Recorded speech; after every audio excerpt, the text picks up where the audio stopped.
This video is brought to you by John Robson Guitar Tuition. If you enjoy the content, please consider supporting the channel by enrolling on a course, purchasing some guitar lessons or a t-shirt, or you can join my Patreon. Now, on with the show.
Hello chaps, welcome once again to John Robson Guitar Tuition.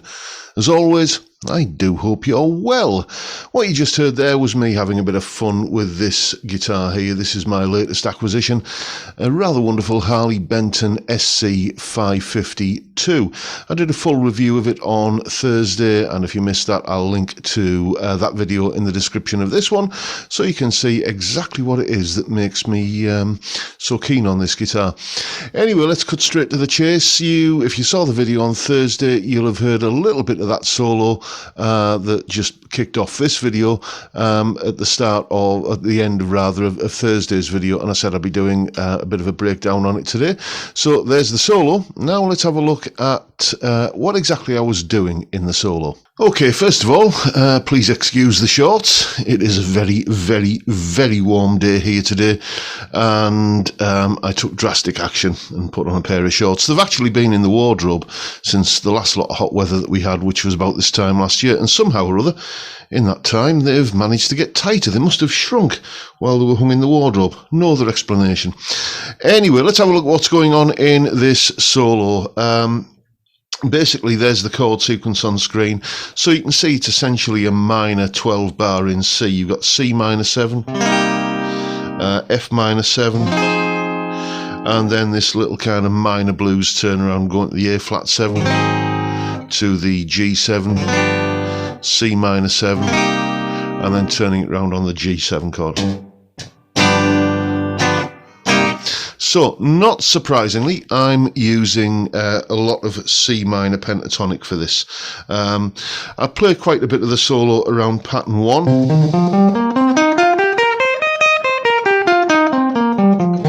Of C minor pentatonic, but I also stray into the other pentatonic boxes as well. Here's pattern 2,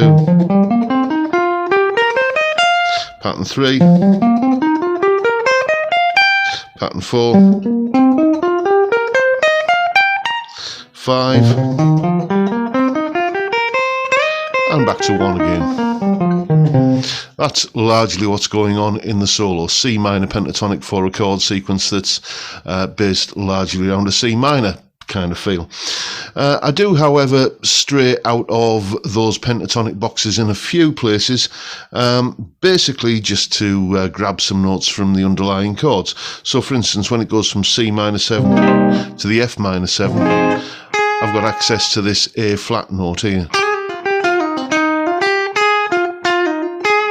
Like that, and I'll probably play that kind of lick so you can get kind of...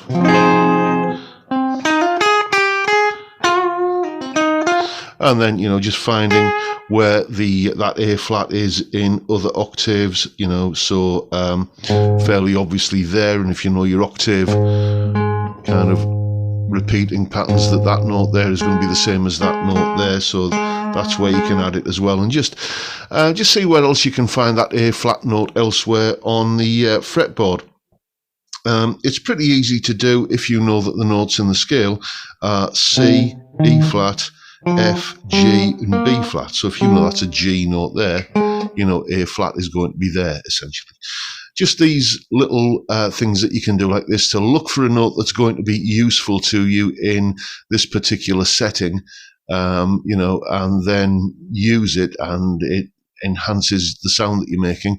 It's a great way of learning the neck, I find. It, you know, rather than trying to randomly memorize stuff, just learn where one useful note is going to be, use it, and then, you know, gradually you'll start remembering that note is an A flat. Another note I add in quite a bit is the B note. You know, we've got this G7. It's actually a G7 sharp 9. You know the Hendrix chord, which has the B note in. So, you know, you get kind of parts of the chord sequence where it's turning around and going like that into the G7 chord. Like that. Just that note there really accentuates that G7 5 chord that's, you know, turning the whole thing around. And what else am I adding in? Well, basically, if you were to take C minor 7 and F minor 7, you can view those chords as coming from the key of E flat, basically, or you can think of it as the C Aeolian mode. Either way, we've got a D note that you can add in, and I love this, adding this ninth, as it's called, into you know, a minor setting. It just really adds a very yearning kind of feel, especially if you you know, bend it up to the third of the C minor.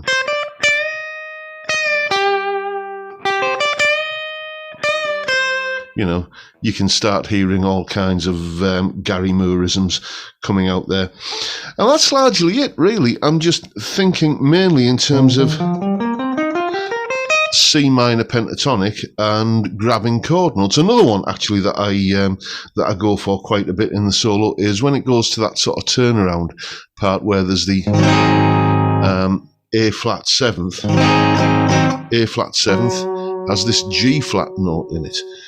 Which is, that's a good one to know about, because if you are, you know, sort of conversant with turning a minor pentatonic into the blues scale by adding that flat 5 note there,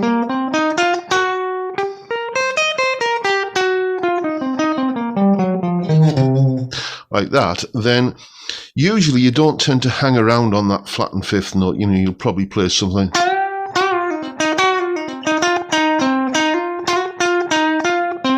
that kind of thing. There's a few places in the solo where I do that. I do a lick like this at some point. Like that.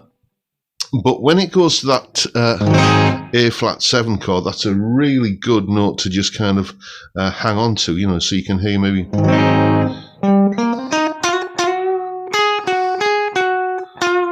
And then, of course, we're coming into the G after that, which, as I said, gives me access to that B note. You can get a really kind of melodic sense at this point here, you know, where you got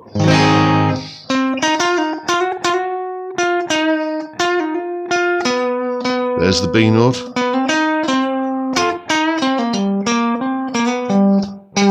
You can almost hear those chord changes from the back end of that 12-bar chord sequence just being suggested by note choices alone. So there you go, C minor pentatonic in all the usual pentatonic boxes. Add in A flat. When you get the F minor chord, add in B. When you get the G7 chord, and hang around on that G flat when you get the A flat 7th chord. And that's pretty much what I was getting up to in that little solo. I hope you found it useful. Now go away and see if you can take some of these techniques and make up your own licks with them, and above all, have fun. And there is, of course, a full tab in both Guitar Pro and PDF formats, along with the clip of me playing the solo and that clip that you've just seen there of me explaining it, and the jam track to play along to. All of that is up on my Patreon page. There's the address, and the link is, of course, in the description. It's only $3 a month, and you get access to all of these additional resources that go along with these YouTube videos that I do. And just like to say thank you very much to everybody who helps me out in that way, or any of the other ways, all of which are linked in the description.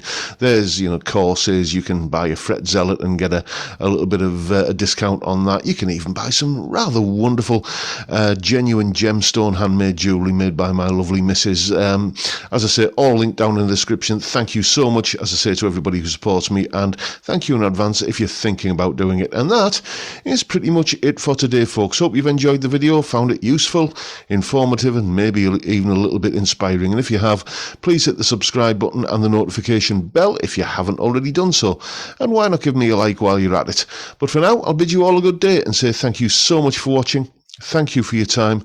Look after yourselves, folks. Stay well, stay safe, and above all, stay sane. Bye for now.